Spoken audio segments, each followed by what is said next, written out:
I always thought that having a swallowing problem meant one thing. You choke, right? Like something goes down the wrong way. Everybody at the table suddenly looks horrified. Somebody stands up ready to perform a maneuver that they've last practiced in 1987.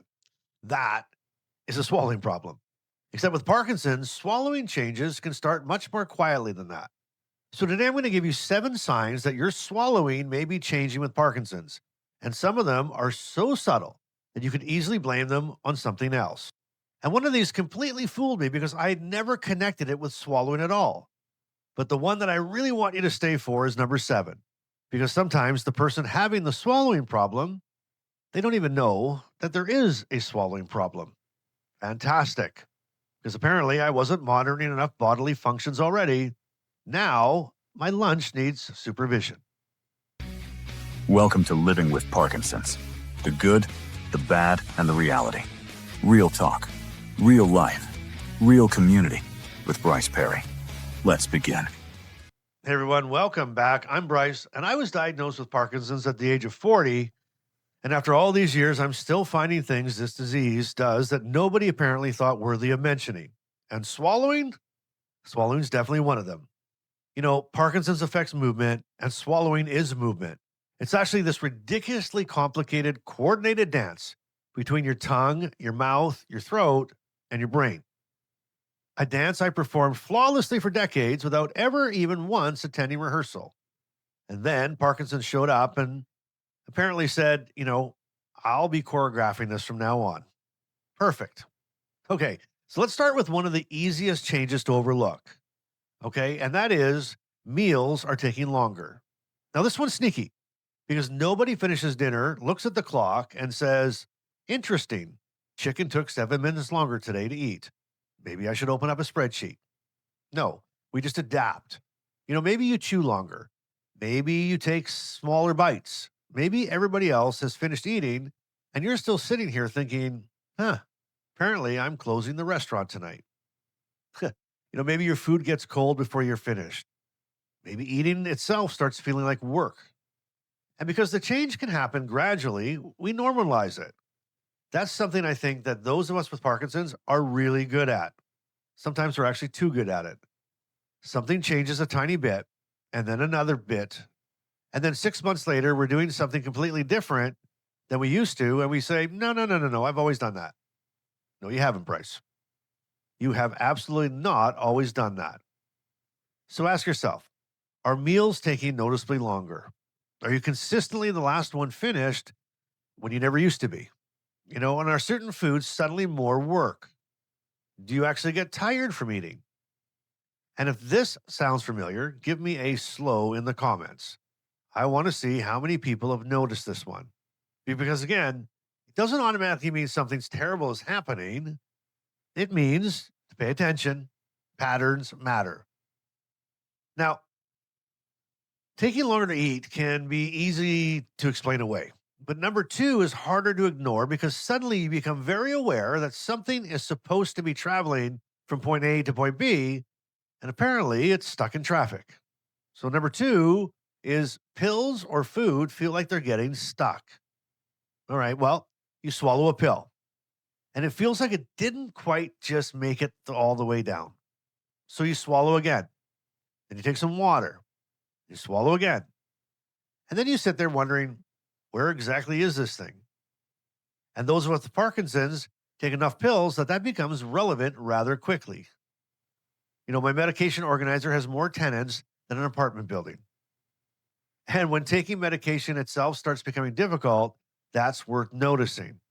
And it's the same with food. Maybe you get that sensation that something's sitting in your throat. Maybe certain foods feel harder to get down. Maybe you need extra sips of water during meals. Or maybe you find yourself avoiding things because that they're going to be work. And that's a really important point. If pills become harder to swallow, do not decide on your own just to crush everything into applesauce because Bryce said swallowing pills can be more difficult. Some medications should not be crushed or altered. Ask your pharmacist or your healthcare team because the last thing I need is somebody saying, hey, Bryce told me to put my entire prescription into the blender. I did not. Please leave me out of that police report. Now, if pills have been noticeably harder for you, put pills in the comments. I have a feeling this one is more common than people realize. All right. Well, now number two is about feeling something isn't moving quite right. Number three, though, is different. Sometimes your body gives you a little warning signal, and unfortunately, it doesn't send an email. It usually sounds more like this. Number three, you're coughing or you're clearing your throat around meals. Okay, now everybody coughs once in a while. You take a drink too fast, wrong pipe, cough, move on. But if it starts happening regularly, that's different. Maybe you drink water and then, clear your throat or cough during the meal or immediately after eating, or you constantly feel like there's something there that you need to clear. Once, that's life. Repeated pattern, formation, because swallowing has two incredibly important jobs. One is getting the food and liquid into your stomach, and the other is keeping food and liquid out of your lungs. So basically, your throat is running air traffic control. Runway one is stomach, runway two is lungs, and we are very much want the sandwich landing on runway one. And when the timing or the coordination changes, coughing or throat clearing can sometimes be your body saying, "Excuse me, traffic problem." True. Now, tell me this one. If you've ever taken a drink and immediately done that little cough and looked around hoping nobody noticed, give me a cough in the comments. Come on, we're all friends here. I've done it. Probably half of you've done it. And the person next to you is always giving you that look like, "You okay?" And of course, we say, "Yep," because that is apparently the official Parkinson's answer to absolutely everything. Are you okay? Yep. Can you walk? Yep. Can you swallow? Yep. Are you exhausted? Yep. Meanwhile, your body is holding an emergency board meeting. Give me a me too or a yep in the comments for that one if you're a yep person. All right. But here's where swallowing gets even stranger because we tend to think all the important stuff happens in the throat, and that's not true. Sometimes the first traffic jam happens before the food even gets there, which brings us to number four. Food is hanging around in your mouth. Now, this one sounds a little strange until you experience it. You chew, you swallow, and then you realize there is still food hanging out over here. Maybe tucked in your cheek, maybe around in your gums. Maybe it takes two or three swallows to actually clear everything. And this happens because swallowing doesn't start in your throat. Your tongue, lips, and jaw all have jobs to do before the food even gets there. Your tongue has to move the food around, gather it together, push it backwards, basically coordinate the whole operation. And Parkinson's can make those movements slower or feel less efficient too, which once again proves that Parkinson's apparently has no respect for departmental boundaries. Hands, Parkinson's. Feet, Parkinson's. Face, Parkinson's. Voice, Parkinson's. Tongue, yep, I'll take that too. At this point, I'm surprised Parkinson's hasn't started managing my Wi-Fi. And that may also explain why certain foods become less appealing. Dry food, crumbly food, tough meat, anything that requires a full construction crew just to move around your mouth. You may find yourself gravitating towards softer foods without consciously even thinking, "I'm having trouble swallowing."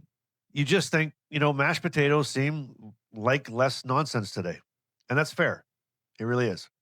But if you're noticing that you're avoiding certain foods because they're simply too much work, give me a food in the comments and maybe list what that food is. And not because I need to know what's on your dinner plate, but because somebody else reading those comments may suddenly realize, hold on a minute, I do that too. Well, okay.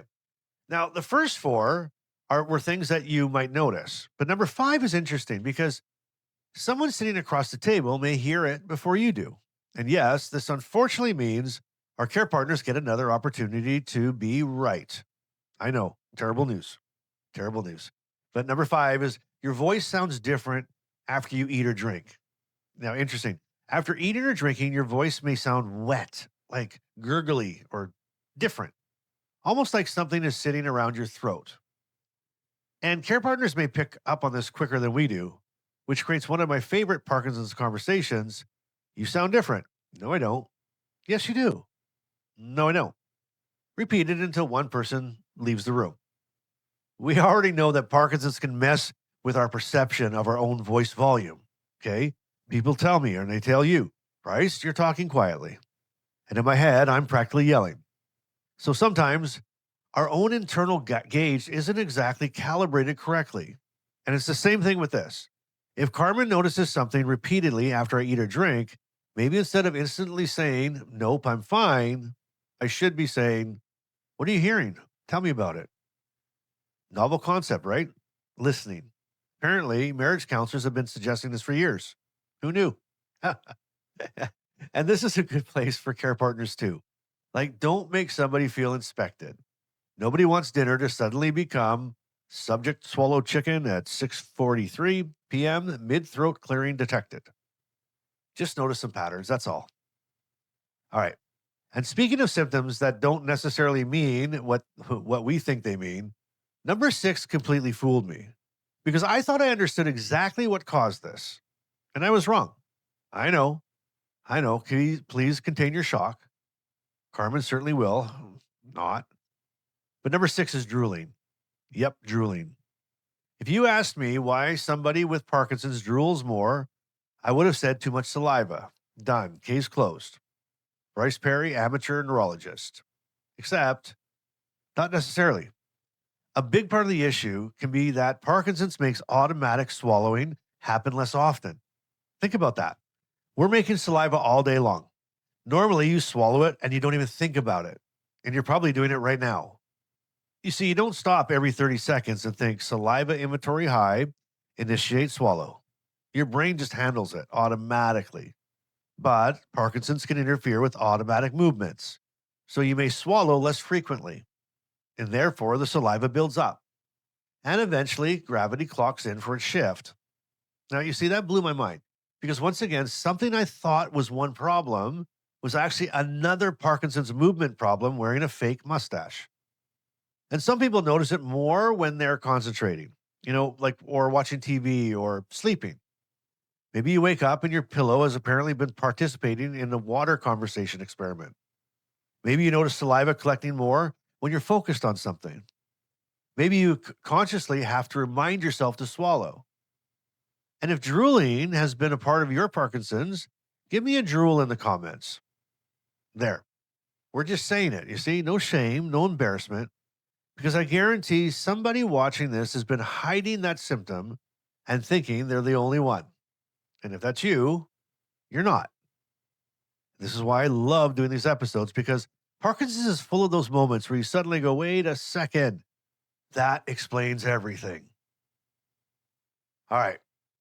But number 7 is the reason I really want to make this episode because everything we've talked about so far assumes that we notice something changed. What happens when we don't? And this is where swallowing part with Parkinson's gets especially important. Number 7 is you may not realize you have a swallowing problem. Okay. And if I asked myself before researching this, Bryce, are you having swallowing problems? My brain would immediately check one thing. Have I been choking? No. Well, then I'm good. But it isn't always that simple. Some people with Parkinson's can have changes in swallowing that they fully don't even realize. And sometimes food or liquid can get into the airway without producing the big dramatic coughing response that we normally expect. That is something called silent aspiration. Now listen carefully because I don't want this turning into fear. Do not watch this video, cough once at supper tonight, and think, that's it. Bryce said my lungs are full of lasagna. No, that is not what I'm saying. Patterns. We're looking for patterns. Repeated coughing or throat clearing. Meals, getting much longer, taking much longer to finish. Pills repeatedly feeling stuck. Or a wet, gurgly voice around meals. Food remaining in your mouth. Unexpected weight loss. Repeated chest infections. Multiple changes happening together. Those are the things worth discussing with your healthcare team. And one of the people who can help is a speech therapist. And I know the title is misleading. Speech language pathology sounds like hello, we're here to help your speech. But swallowing is also a major part of what they do. They can assess swallowing and, if necessary, use tests that actually show what's happening while you swallow, which I love because we're no longer guessing then, right? It's not Bryce thinks this feels weird. It's let's look at what's actually happening. And that matters because swallowing problems are not identical for everybody. So please don't grab some swallowing exercise off the internet and decide that you're going to do it 50 times a day. We have enough people on YouTube giving us exercises for body parts that we didn't even know required training. Or get assessed, find out what your issue is, and deal with that. And obviously, if somebody suddenly cannot swallow, if choking is significant or having trouble breathing, well, now that's different. That's urgent. That's not, I'll bring this up at my next appointment. That's deal with this now. So deal with it if that's happening to you. All right. Well, in number 5, we established that sometimes the person across the table sees things that we don't. So let's bring in Carmen for Carmen's Care Partner Corner. She's the woman who apparently made noticing things about me a full time profession. So here's what my wife Carmen wrote for me to read to you today. From the care partner side, swallowing changes can be tricky because you want to help without turning every meal into an examination. If Bryce coughed once, I wouldn't immediately sound an alarm. But if I start noticing a pattern, right, with meals are taking longer, if he's repeatedly coughing, or he's avoiding certain foods, his voice may be sounding different after eating, all those things that Bryce mentioned, then I would mention it. And I think how you mention it matters. Instead of saying you're having trouble swallowing, you might say, I've noticed you've been clearing your throat quite a bit when you eat lately. Have you noticed that too? It's an observation, not an accusation. And if something keeps happening, encourage the person you care for to bring it to their healthcare team. Sometimes being a care partner means noticing the little changes without making the person you love feel like they're being watched. And now I will leave you with my Carmenism for the episode. Parkinson's may make Bryce forget to swallow automatically, but somehow he never forgets to tell me when I'm doing something wrong. Thanks, everybody. Well, thank you, Carmen. Very funny, very supportive. Thank you for your contribution. But I think that line that you shared is perfect. Observation, not accusation. Because honestly, if every time I cough, Carmen immediately slides a clipboard across the table, well, we're going to have some problems. Nobody wants to feel monitored while they're eating. And Parkinson's already makes us hyper aware of enough things. Sometimes I just want to eat my dinner. But if somebody who knows you well enough keeps noticing the same things and brings it up, then you need to listen. They may be seeing something that you haven't noticed at all. And care partners, tell me something in the comments. Have you noticed swallowing changes before the person you care about has noticed them? Give me a care partner in the comments below if that's happened to you in your house. I'd really like to hear about that. So let's bring these 7 together now. Meals taking longer, food or pills getting stuck, repeated coughing or throat clearing, food hanging around in your mouth, your voice sounding different after eating or drinking, drooling because swallowing may be happening less automatically, and finally, not assuming everything is fine simply because you're not obviously choking. And I want to end this exactly where we started. This isn't an episode about fear, but Parkinson's already gives us plenty things to worry about. It doesn't need more office space in our brain. This is about noticing, and that's it. There's a giant difference between, oh my God, what is happening to me right now? And if something changes, I know what to look for and I know who to talk to. And I want us living in that second sentence all the time. Okay, you made it this far. You've unlocked today's Brycism, and here it is. Parkinson's can invite itself to dinner, but it sure as hell doesn't get to order for me. All right, there you go. That pretty much sums up how I feel about this entire disease. It may change how we do things. It may make us pay attention to things we've never imagined thinking about. It may even make something as automatic as swallowing require a little more awareness. But awareness is not surrender. It's information, and information gives us choices. So before you go, tell me in the comments, which one surprised you the most? Just give me the number 1 through 7. I want to see which one gets the biggest reaction. And If this episode made you say, wait, that might be Parkinson's too, well, then share it with somebody else who needs to hear it. Because there is probably somebody sitting at home right now dealing with one of these things and thinking, is this just me? No, it probably isn't. And that is exactly why we talk about this stuff. And if you're new here, please subscribe. It's free, completely free, and come and join us. We talk about the good, the bad, and the awkward, the funny, and the stuff that nobody really wants to discuss at dinner, apparently, including swallowing. As always, I want to thank you for being here. And I always want you to remember this: whatever you do, wherever you go, I want you to remember to keep showing up, keep being real, and I want you to keep doing life today. I love you guys so much, and I'll see you on the next episode.